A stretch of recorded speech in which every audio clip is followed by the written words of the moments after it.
Zu Naikari, gozoki denda bateko langilea zara. Nerea bezeroak denbora luzea darama dendan bueltaka. Laguntza eskaintzera joan zarenean, ahoa beteta daukala harrapatu duzu.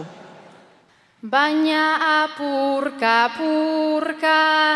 banoa naiz eta lehen neskato hain formala harrapatu egin nauzu gozokiak ikusten ez pazaitut etzara ikusten ez pazaitut etzara